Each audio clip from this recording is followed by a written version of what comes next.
지금 아이들이 가장 놀랄지도 모르는 건 예전 아이들은 장난감보다 몸이 먼저였고 학원보다 골목이 먼저였으며 화면보다 흙냄새를 먼저 배웠다는 사실이다. 나는 가끔 생각한다.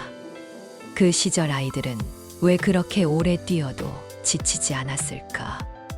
왜 해가 지고 무릎이 까지고 손바닥에 먼지가 묻어도 집에 들어가기 싫어서 골목 끝을 서성이곤 했을까? 아마도 그때의 놀이는 단순한 시간이 아니라 살아있는 계절이었기 때문인지도 모른다.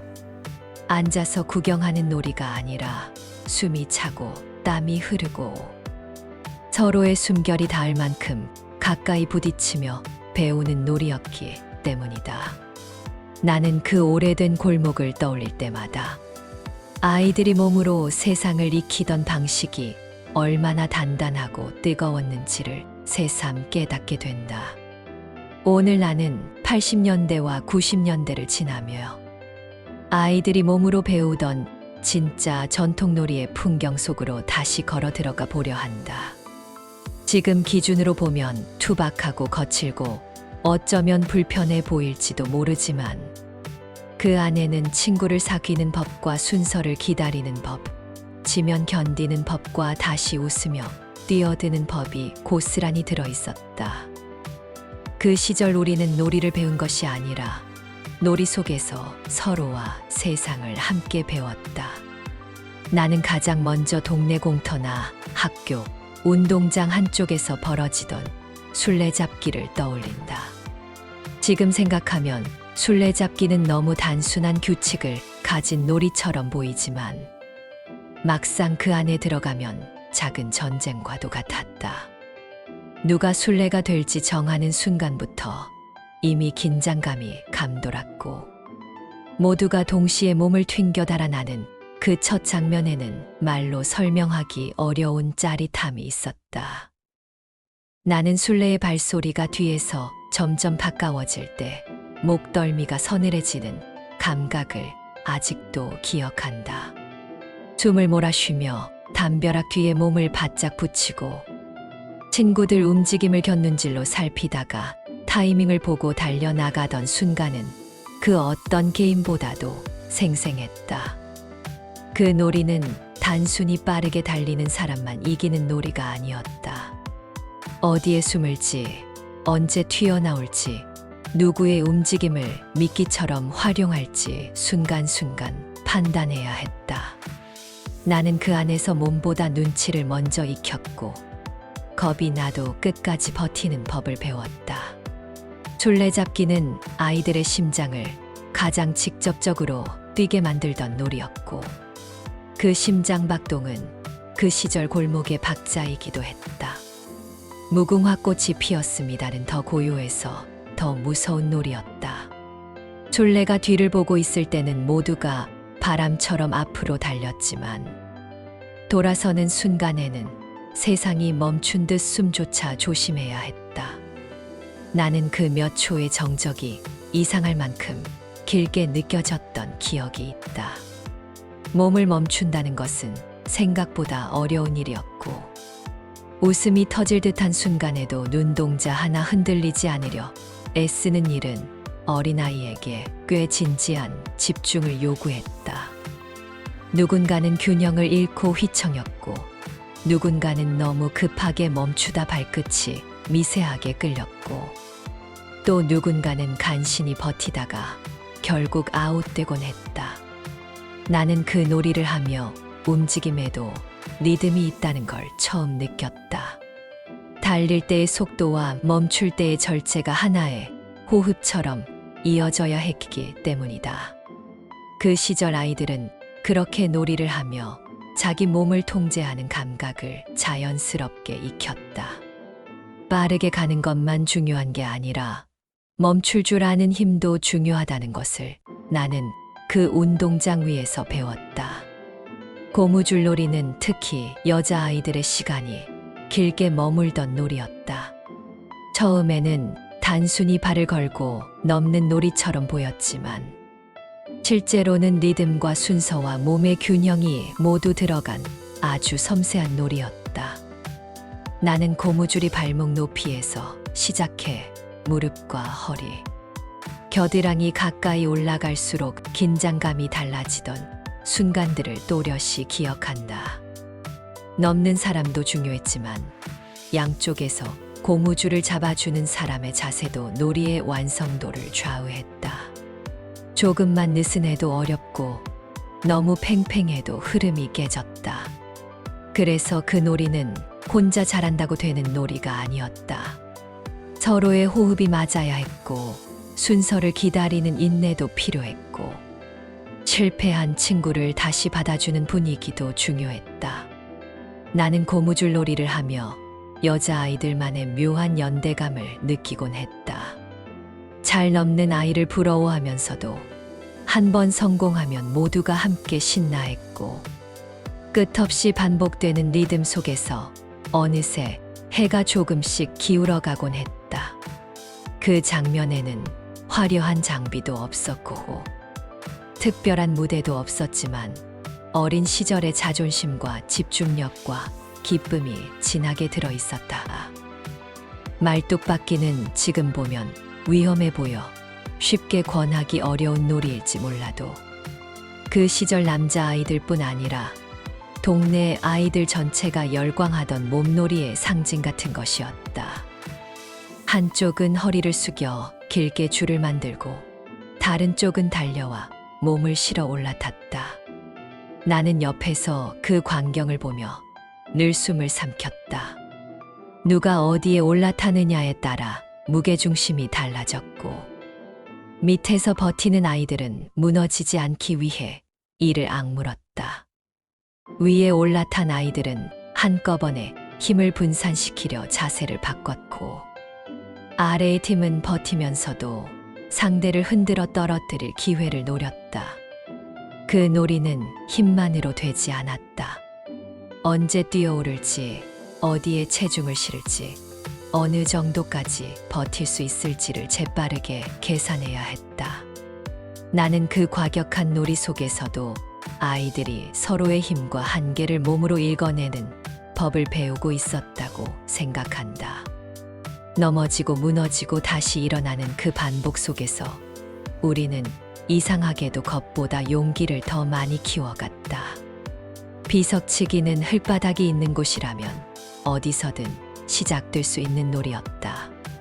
깨진 기왓장 조각이나 납작한 돌멩이 하나만 있으면 충분했고 바닥에 선을 긋는 순간 바로 하나의 경기장이 완성되었다. 나는 비석을 맞히기 위해 팔을 뒤로 젖혔다가 힘껏 던지던 아이들의 표정을 기억한다. 간단해 보였지만 정확하게 던지는 일은 쉽지 않았고 조금만 힘 조절이 어긋나도 비석은 건드리지 못한 채 먼지 위를 헛돌았다. 그 놀이는 손끝의 감각과 눈대중 그리고 실패를 견디는 끈기를 동시에 요구했다. 운 좋게 맞춰서 기뻐하는 순간보다 더 기억에 남는 건 계속 빗나가도 포기하지 않고 다시 자세를 고쳐 잡던 아이들의 모습이다. 나는 비석치기를 통해 아이들이 목표를 향해 힘을 모으는 방식을 아주 일찍부터 배우고 있었다고 느낀다. 돌 하나를 맞히기 위해 몸 전체가 집중되던 그 짧은 순간은 생각보다 깊은 몰입의 시간이었다. 화면 속 점수판은 없었지만 흘 위에 남는 발자국과 주변의 시선만으로도 승부는 충분히 뜨거웠다. 딱지치기는 손바닥의 기술이 얼마나 섬세한지 보여주던 놀이였다. 종이를 여러 번 접어 단단하게 만든 딱지 하나에는 아이들 각자의 성격이 그대로 담겨 있었다. 누군가는 크고 무겁게 만들었고 누군가는 모서리를 날카롭게 접어 공기 저항을 줄이려 했고 또 누군가는 자기만의 방식으로 가장 잘 넘어가는 각도를 연구했다. 나는 딱지를 바닥에 내려놓고 손목을 세워 내리치던 순간의 공기까지 기억한다. 힘만 세다고 되는 게 아니라 어느 방향으로 얼마나 밀어붙이느냐에 따라 결과가 완전히 달라졌다. 딱지가 뒤집히는 찰나의 순간에는 마치 작은 기적이 일어나는 것처럼 모두의 시선이 한 곳에 꽂혔다. 그 놀이는 단순한 종이놀이가 아니었다.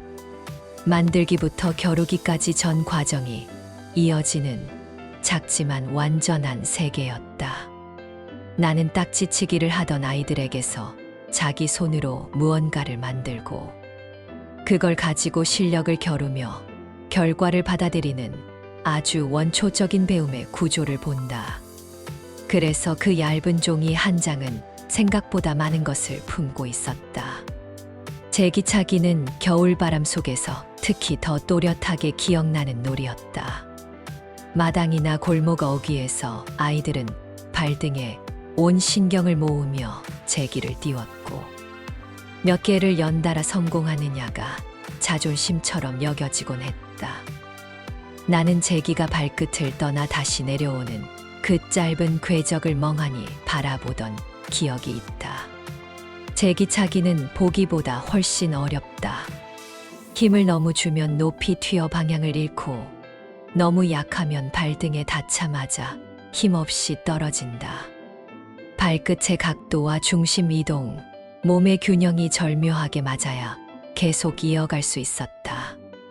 한 번, 두 번, 세 번 이어지다가 갑자기 떨어지면 아쉬움이 컸지만 이상하게도 그 아쉬움이 다시 도전하게 만드는 힘이 되었다. 나는 제기차기를 하며 몸의 작은 부분 하나도 얼마나 많은 감각을 품고 있는지 느꼈다. 크게 뛰고 크게 소리치는 놀이와는 다른 방식으로 제기차기는 조용한 승부욕을 키우는 놀이였다.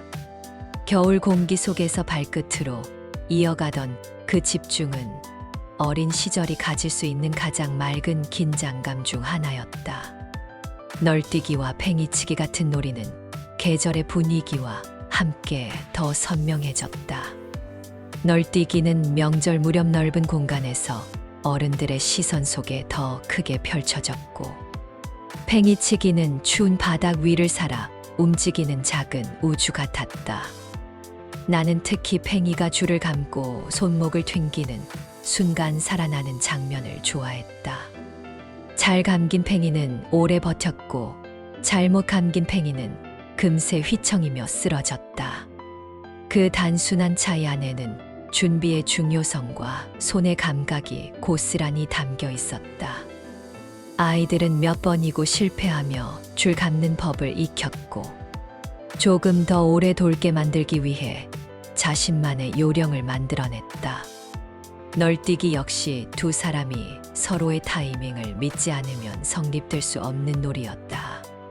한쪽이 뛰어오르면 다른 한쪽이 받쳐주고 다시 반동을 돌려주는 그 구조 안에는 혼자가 아닌 함께의 감각이 들어있었다. 나는 그런 놀이들을 통해 몸을 움직이는 일은 결국 관계를 배우는 일이기도 하다는 생각을 하게 된다. 내 힘만 중요한 게 아니라 상대의 박자와 방향을 잇는 일이 함께 있어야 놀이가 오래 이어졌기 때문이다. 공기놀이는 작은 돌 5개로 완성되던 놀라운 집중의 세계였다. 운동장 한 구석이나 교실 뒤편 혹은 집 마룻바닥에서도 아이들은 공깃돌만 있으면 금세 다른 세상으로 들어갔다. 나는 공깃돌 하나를 던져 올리고 바닥에 돌을 재빨리 집어 다시 받는 그 손놀림이 늘 신기했다. 아주 짧은 시간 안에 눈과 손과 머리가 동시에 움직여야 했고 한 번의 실수로 순서가 끝나기 때문에 손끝에는 자연스럽게 긴장감이 배어들었다. 공기놀이는 조용했지만 결코 느슨하지 않았다. 오히려 소리 없는 경쟁이 더 치열했다. 누가 더 부드럽게, 더 정확하게, 더 흔들림 없이 해내는지가 실력의 차이를 보여주었다. 나는 그 작은 돌멩이 놀이를 통해 섬세함도 실력이 될 수 있다는 것을 알게 되었다. 크게 달리지 않고 크게 외치지 않아도 아이들은 자기만의 집중으로 빛날 수 있었다. 공기놀이는 어린 시절의 손끝이 얼마나 영리하고 집요했는지를 보여주는 아름다운 증거였다.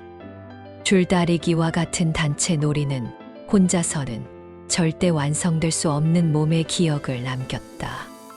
긴 줄 하나를 사이에 두고 양쪽이 버티는 장면은 단순한 승부처럼 보였지만 실제로는 호흡과 리듬과 믿음이 모두 필요했다.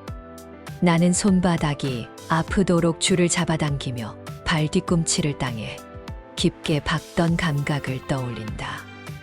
누군가 중간에 힘이 빠지면 전체가 흔들렸고 반대로 모두가 한순간 힘을 모으면 믿기 어려울 만큼 강한 저항이 생겨났다. 아이들은 그런 놀이를 통해 내가 팀 안에서 어떤 존재인지 서로 맞춰 움직인다는 것이 무엇인지를 아주 자연스럽게 배웠다. 이기면 모두가 함께 기뻤고 저도 혼자만의 실패로 남지 않았다. 나는 그 감정이 참 특별했다고 생각한다. 요즘은 각자의 화면 안에서 각자의 기록을 쌓는 일이 많아졌지만 그 시절의 놀이에는 늘 함께 쓰는 숨과 함께 버티는 시간이 있었다. 그래서 우리는 놀이를 하며 경쟁보다 더 깊은 종류의 연결을 경험할 수 있었다. 몸이 힘들수록 이상하게 더 가까워지던 그 감각은 오래 지나도 선명하게 남는다. 그리고 나는 그 모든 전통놀이의 진짜 의미가 단순한 재미를 넘어선 곳에 있었다고 믿는다. 그 시절 아이들은 놀이를 통해 계절을 만졌고 흙의 온도를 느꼈고 자기 몸의 한계와 가능성을 동시에 배웠다. 빨리 뛰는 아이와 버티는 아이, 손재주가 좋은 아이와 집중력이 뛰어난 아이가 저마다 다른 방식으로 빛날 수 있었고 그래서 놀이판은 늘 작지만 공정한 세상처럼 느껴졌다. 누군가는 계속 지다가도 어느 순간 잘하는 종목 하나로 중심에 섰고 누군가는 체력이 약해도 손끝의 섬세함으로 인정받았다. 나는 그 풍경이 참 따뜻했다고 생각한다. 어른들이 만든 평가표가 아니라 아이들 스스로 만들어내는 질서 안에서 서로의 장점을 발견하고 받아들이는 시간이 있었기 때문이다. 상처도 있었고 다툼도 있었지만 대개는 다시 어울려 놀며 금세 풀어냈다. 놀이라는 이름 아래 우리는 양보와 욕심, 승부와 화해, 실수와 성장의 전 과정을 매일같이 반복했다. 결국 몸으로 놀던 아이들은 몸으로 관계를 익혔고 몸으로 세상을 받아들였다. 그래서 그 시대의 놀이를 떠올리면 단순히 옛날 방식이라서 그리운 것이 아니라 그 안에 살아있는 배움의 결이 있어서 더 눈부시게 느껴지는 것인지도 모른다. 지금의 아이들에게 그 시절 전통놀이를 그대로 돌려줄 수는 없을지도 모른다. 골목은 사라졌고 마음 놓고 뛰어다닐 공터도 줄어들었고 세상은 훨씬 더 조심스럽고 바빠졌다. 하지만 나는 여전히 믿는다. 아이들이 몸으로 배우는 시간은 반드시 필요하다고. 정답을 누르는 손가락보다 먼저 넘어지고 일어나며 균형을 찾는 몸의 기억이 있어야 한다고. 흙먼지 묻은 손과 헐떡이는 숨, 무릎의 작은 상처와 해. 질 무렵까지 이어지던 아쉬움 속에서 자라는 감정들이 분명히 있다고.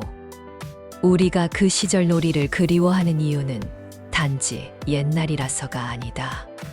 그 안에 사람이 사람과 부딪히며 자라던 가장 원초적이고 건강한 시간이 있었기 때문이다. 아이들은 그저 노는 것 같았지만 사실은 온몸으로 세상을 연습하고 있었다.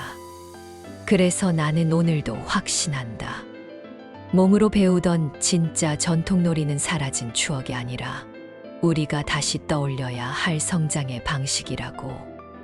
그리고 혹시 지금 이 영상을 보고 있는 누군가의 마음속에도 해질 무렵 먼지 날리던 운동장과 친구들의 뒷모습이 떠올랐다면 그 기억은 아직 끝난 것이 아니다.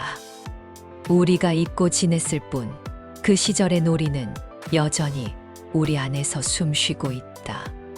한 번쯤은 다시 떠올려도 좋다.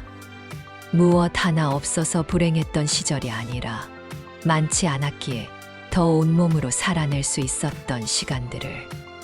장난감보다 먼저 손과 발이 움직였고 규칙보다 먼저 마음이 뛰었으며 화면보다 먼저 사람의 체온을 느끼던 순간들을.